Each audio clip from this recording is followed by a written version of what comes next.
Ek kook vye konfyt.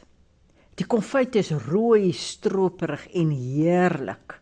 Ek het dit vanoggend gekook, net so 3 kilogram. Ek het die vye present gekry.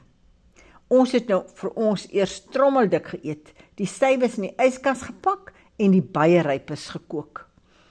Toe ek die vye met die soplepel in die flesse skep, kon ek nie help om te dink aan die rol van vye in my lewe nie. Ek het nooit gedink vye kan 'n rol in 'n mens se lewe speel nie. Maar in my kinderdae het mense mos nie betaal vir vye nie. Definitief nie vir vars vye nie.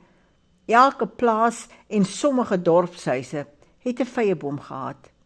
Almal het geweet wanneer die voorvye ryp word, want wanneer jy gedurende daardie tyd by iemand se huis ingestap het die groen vye wat op die stoof gestaan en kook het, se geur jou by die voordeur begroet. Ons het 3 vyebome gehad, niks fancy nie, sommer net doodgewone vye, wit vye.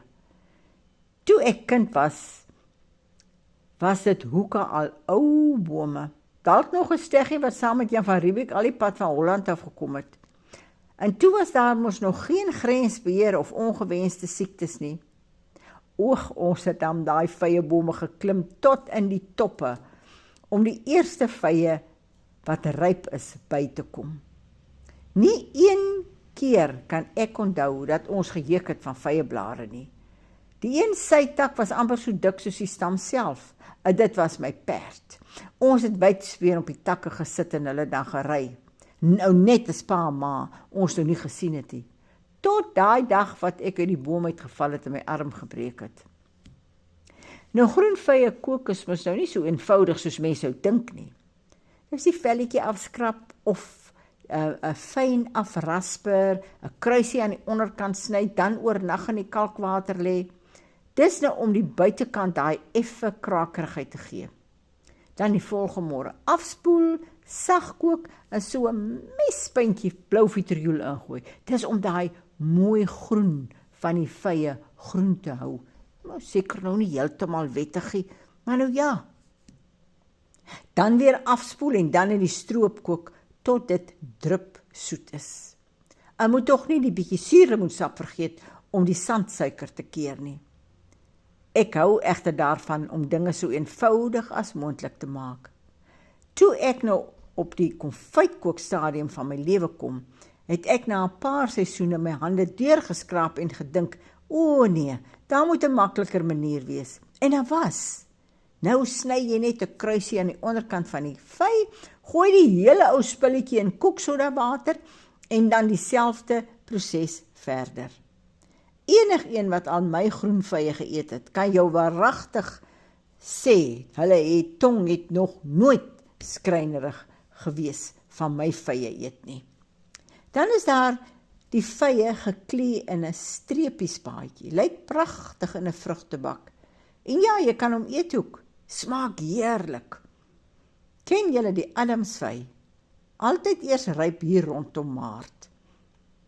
Vir julle wat nou geen benul van te vye tyd het nie, ter inligting, die eerste vye begin stoot in Oktober en November kook jy groen vye van die voorvye. Dan swel die tweede lot uit en dit is gewoonlik rondom die einde Desember, begin Januarie. En as die voorvye se drag te swak was, dan het ek sommer al van die laatvye ook groen vye gekook. Maar dit is nou eers genoeg van groen vye. Wat ek wou sê, die Adamsvy is 'n baie lekker vy. Hy is so persrooi van kleur. Jy het hom sommer so met velle al en glo my, hy lyk nou regtig mooi op 'n bord kos. Rond al die kleure af met sy oudmodiese voorkoms. Bring so 'n titseltjie tradisie op 'n moderne bord bietjie kos. Op Nieuwba wat ons plaas in Namibië was daar nou regtig ou bome. Maar van dra kon jy hulle niks leer nie. Wat my egter die kwaadste gemaak het, dis wanneer dit die vroeg in die jaar gereën het, en glo my, oor reën het ons nog nooit gekla nie. Ons het altyd gejubel, maar dan het die ou suigmottele met hulle lang slurpe, die vye die een na die ander kom inspuit met ek weet nie wat nie, maar in 'n ommesientjie het daai vy suur geword en afgeval.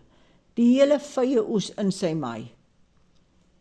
Daar het ek ook vye gedroog en vye koek gebak, spesiaal vir die gesondheidsbewustes. Ek het soms gewonder hoeveel vye tussen my en my skoonma daar gekook is. Ek het ook al in 'n swart pot by vuur gekook. Die gas het opgeraak en die houtstoel was daarom te warm. Daai jaar het my vye konfyt so rooksmaak gehad, maar al wat leef en beef op die plaas het vye konfyt geëet. Toe ons nou hier in die Kaap kom bly, dink ek die vye kokery is nou eers verby, maar wie die vye het hulle pad na my toe gekry. Ek kook silgroen vye van my buurman. Gewone vye, maar baie groot en soet. En gisteroggend kom daai lieflike, gesofistikeerde vye van die Parel af. 2 bokse vol.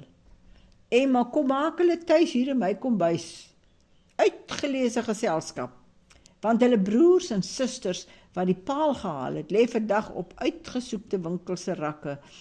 En die baie mooies vind hulle weg oor die waters en gaan lê op vreemde winkelrakke, wyd en ver.